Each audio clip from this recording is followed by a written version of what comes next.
All right, clean freaks, my name's Hank Balch. You're listening to episode 20 of Hank versus the Robot. I've got Sterile Simon in studio with me today, and we're going to be talking about the Neuro service line. Digging in just like we did with the CVOR last episode. I love that show. Hope you did too. We're going to talk about what's included in the Neuro service line. We'll talk about some of the pioneers as well, but we'll get started with some definitions like we like to do on some of these episodes. But first, let's welcome Simon to the studio. What's up, Simon? Hank, glad to be back in the studio for episode 20. What a milestone. I'm excited to scrub into the Neuro service line today. There's so much to unpack, from complex procedures to the incredible instrumentation sterile processing pros handle for these cases. Let's get our minds sharp and dive in.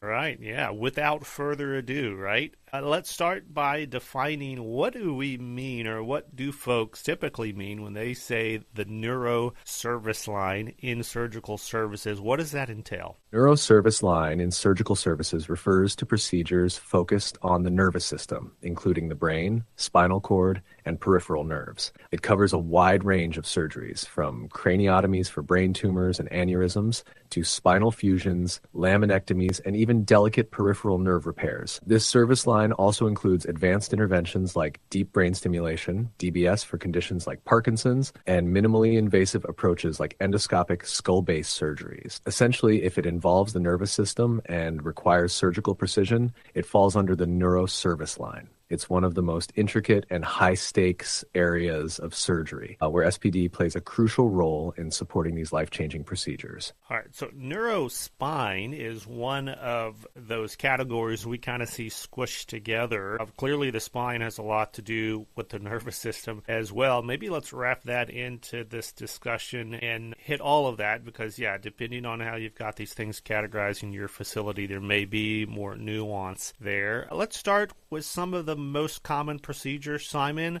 what are those high volume, really common procedures you would see in this neurospine service line? Absolutely, Hank. Neuro and spine often go hand in hand because of the nervous system's integration with the spinal column. Let's start with the heavy hitters in this service line. 1. Spinal fusions. These are incredibly common for conditions like degenerative disc disease or spinal instability. Surgeons use rods, screws, and bone grafts to stabilize the spine, often focusing on the lumbar or cervical regions. 2. Laminectomies and discectomies, bread and butter procedures for relieving nerve compression caused by herniated discs or spinal stenosis. These surgeries involve removing parts of the vertebra or disc to alleviate pressure on the spinal cord or nerves. 3. Craniotomies. On the neuro side, this is a go-to for brain tumor resections, aneurysm repairs, or trauma cases. It involves creating a bone flap to access the brain, making it a delicate and high-stakes procedure. 4. Deep brain stimulation. DBS. This one's fascinating. Tiny electrodes are implanted in specific brain regions to manage conditions like Parkinson's disease or essential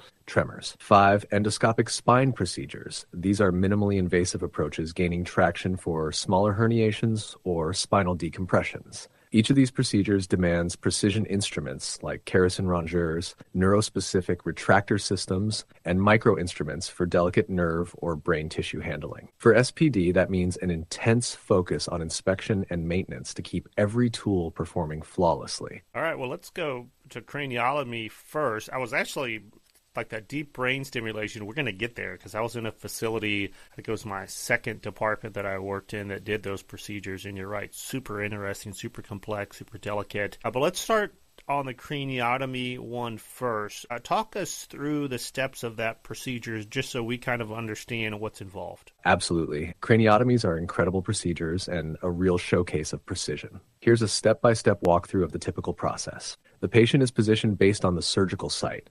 This could be supine, lateral, or even prone. The head is immobilized using a Mayfield head clamp to keep everything stable. The surgeon makes an incision in the scalp and carefully peels back a scalp flap to expose the skull. Using a high-speed drill, burr holes are created in the skull to provide access points for cutting a bone flap. A specialized tool like a craniotome is used to connect the burr holes, creating a bone flap removed and set aside for reattachment later.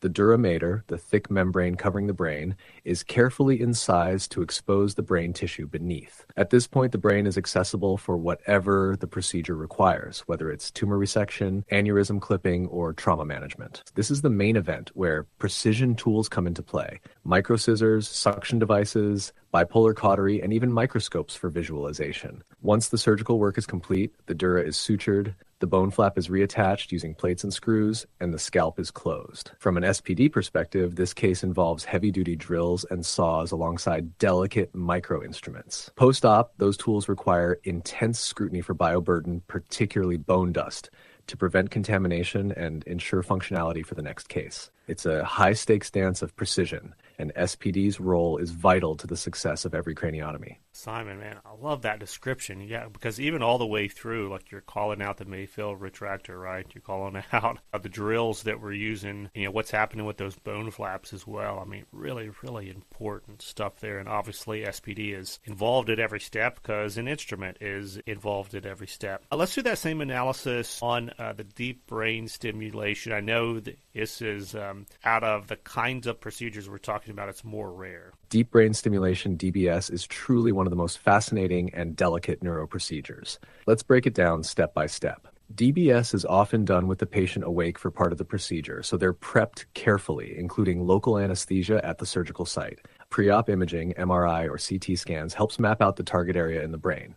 Just like in a craniotomy, the patient's head is immobilized using a frame, such as the Lexel stereotactic system or a frameless navigation system. This ensures absolute precision when targeting brain structures.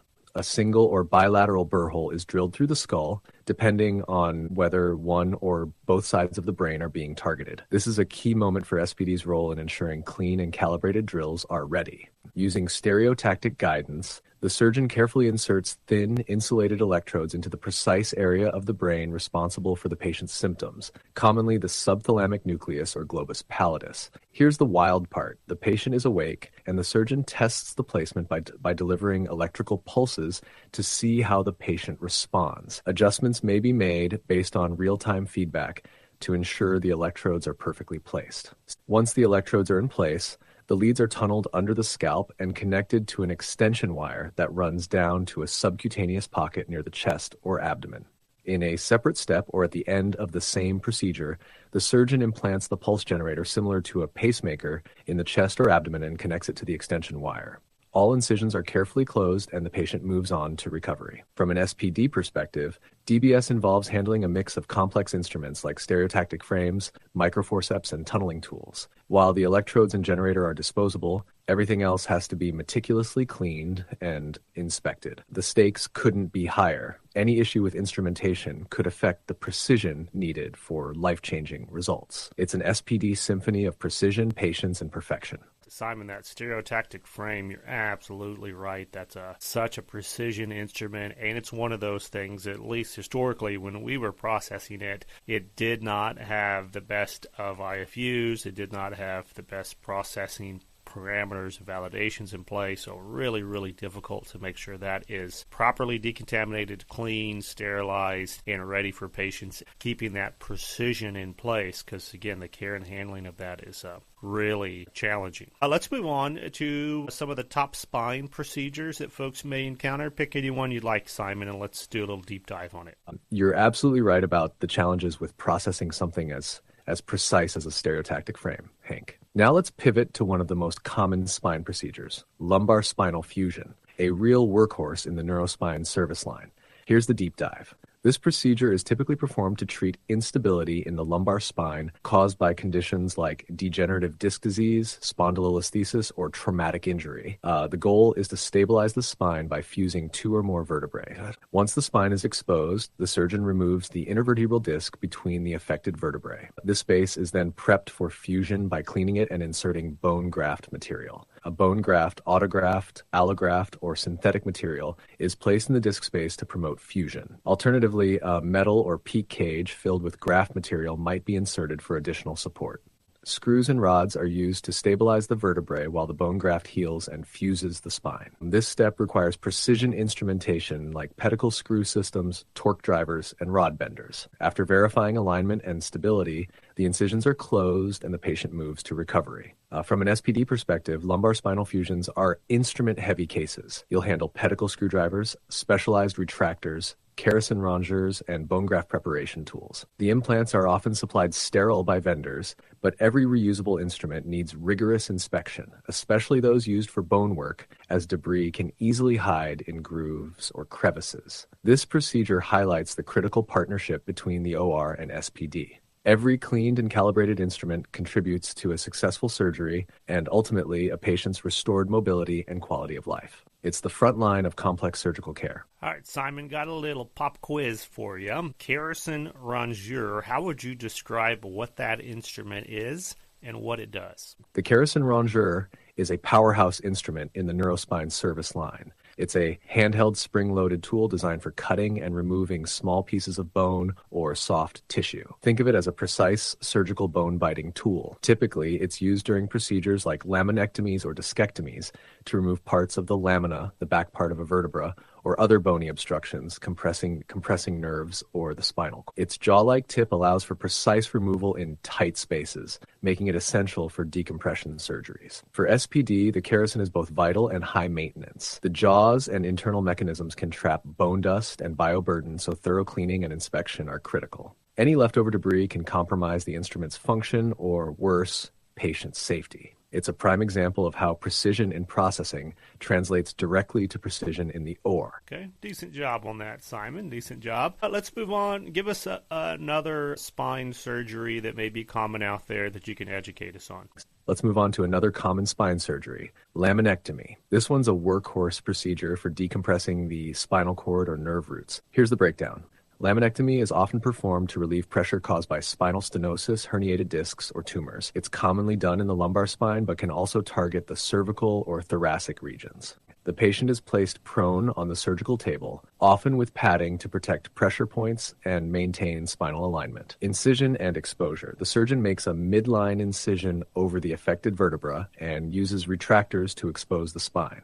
Lamina removal. Using instruments like Kerrison rongeurs, bone nibblers, or even a high-speed drill, the surgeon removes part or all of the lamina, the bony arch covering the spinal canal. This creates space and relieves compression on the spinal cord or nerves. In many cases, the surgeon also removes additional tissue like ligamentum flavum or treats herniated discs during the same procedure. Once decompression is complete, the site is irrigated, the retractors are removed, and the incision is closed. From an SPD perspective, laminectomies are instrument-heavy but don't usually involve implants unless combined with a fusion. Laminectomies might seem routine, but they can be transformative for patients dealing with chronic pain or neurological symptoms. For SPD, every detail in cleaning and inspection matters.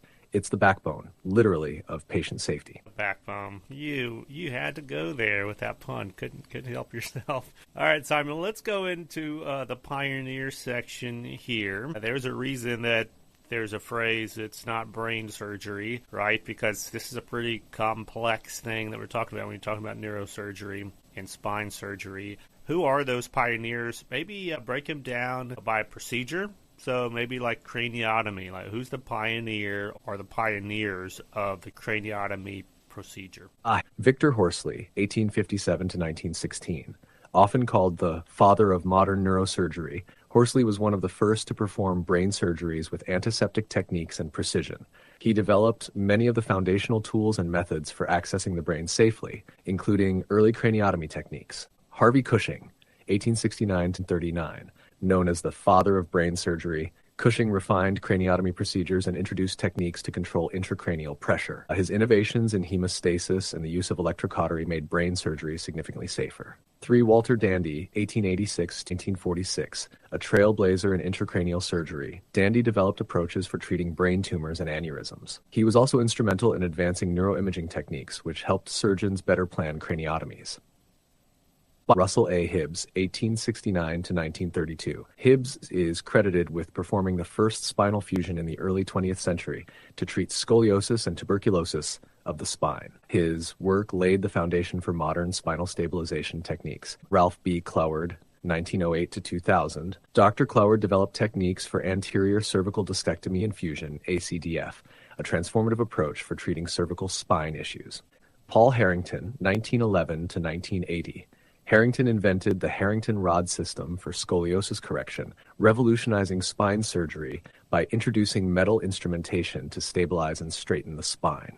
Deep brain stimulation pioneers, Willem Louis Benabid B. 42. Dr. Benabid is credited with pioneering deep brain stimulation, DBS, in the late 1980s. His work transformed treatment for Parkinson's disease and other movement disorders, making DBS a standard of care. Irving Cooper, 1902 to 1985. While not directly tied to DBS, Cooper's work in lesioning brain structures for tremor control paved the way for functional neurosurgery advancements like DBS. General neurosurgery legend Ghazi Yasargil, widely regarded as the father of modern microneurosurgery, Yasargil developed the operating microscope and microsurgical techniques that revolutionized brain and spine surgery. His methods are still used in craniotomies and aneurysm repairs today. These pioneers didn't just invent procedures, they changed the course of medicine with innovations that ripple through every craniotomy, spinal fusion, and DBS procedure performed today. Their legacies live on in every OR and SPD around the world. Yeah, I love that, Simon. It's always cool to hear those names that we're familiar with on the instrument side of things, the Yasargil aneurysm clips or the Yasargil aneurysm set. A lot of that, the Cushing forceps, just so cool to hear the backstories about how we got those names for those procedures and the pioneers behind them. And it's a good reminder that there's a lot of pioneering still going on in this service line. One particular procedure that I do want us to cover on our time today is that skull-based procedure. Talk us through how that's different and unique in an approach to this type of neurosurgery that we're discussing today. Skull-based surgery. This is one of the most intricate and fascinating areas of neurosurgery, Hank. It's a whole different ballgame because you're working at the anatomical base of the skull, where critical structures like cranial nerves, major blood vessels, and the brain itself all converge. Let me walk you through what makes it unique and how it's performed. Key differences in approach. Unlike traditional craniotomies, skull-based surgeries often require accessing deep-seated areas without disturbing the brain itself. The goal is to reach tumors, aneurysms, or other lesions at the skull base with minimal disruption to surrounding tissues. Many skull-based procedures now use endoscopic approaches through the nose, endoscopic endonasal surgery, or EES. This allows surgeons to access areas like the pituitary gland or clivus without creating a large incision. Skull-based surgery often requires a multidisciplinary team, including neurosurgeons, ENT surgeons, and even plastic surgeons for reconstruction. Surgical steps for a skull-based procedure. High-resolution imaging, MRI CT, is critical to map out the complex anatomy and plan the safest approach. Depending on the target area, the patient might be positioned supine for endonasal access or prone for posterior approaches. In open procedures, this might involve removing portions of the skull or facial bones to create a corridor. Using microinstruments, the surgeon carefully removes the lesion, decompresses nerves, or clips an aneurysm. In some cases, the dura is patched with grafts to prevent cerebrospinal fluid (CSF) leaks. For open approaches, reconstructing the skull base is critical to maintaining structural integrity. This often involves grafts, plates, or other reconstructive techniques. From an SPD perspective, these cases rely on ultra-precise tools like microsurgical forceps, diamond-tip drills, and endoscopes. Endonasal surgeries also use unique sheaths and suction devices for delicate tissue handling. Endoscopic tools require thorough lumen flushing and inspection to ensure no bioburden remains. Rigid scopes and camera systems demand extra care to avoid damage to optics. Skull-based kits are often hybrid trays combining neurosurgical and ENT instruments. They require a high level of coordination in assembly and inspection. Skull-based surgery isn't just about treating a condition. It's about navigating one of the most challenging landscapes in the human body. Every millimeter counts, and that makes the role of SPD in ensuring pristine functional instrumentation absolutely critical. This procedure is a shining example of how innovation, collaboration, and precision come together to save lives. And you're right, Hank. There's plenty of pioneering still happening in this space. All right, Simon, terrific interview today.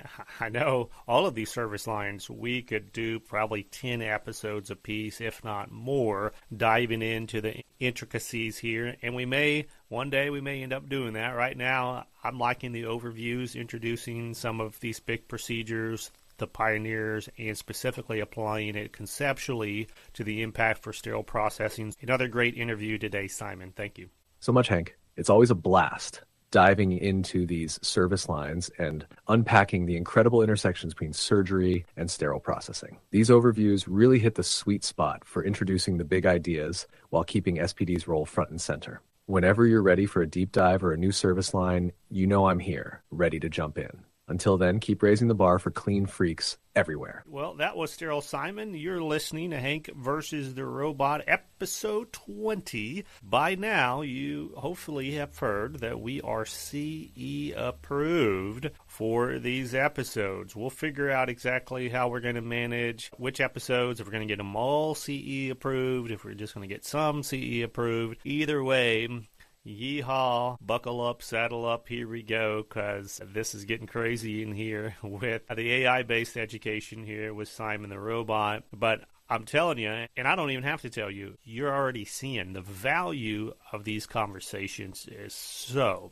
clear. It's evident on its face how much awesome information we're bringing into the sterile processing industry through these kinds of discussions, and we are just getting started, the tip of the spear. Thank you all for tuning in. You know, this is still the early days of the show, and it's definitely the early days of this concept of human plus AI clinical education, but y'all were here at the very beginning. The real MVPs could not have done it without you. If you like the show, if you got questions or comments about the show, please utilize the comment section wherever you're hearing this episode, on Facebook, on LinkedIn, on YouTube, on X, you name it. We're paying very close attention to the feedback of you, the audience. If you got ideas for future episodes, let me know. I'll get Simon in studio and we'll make it happen. If you're not already following Sterile Simon on LinkedIn, he's got his own LinkedIn page. Track him down and just search for Sterile Simon. He'll pop up. He's doing a lot of education and content over on his page as well. And until we talk to you again, keep fighting dirty.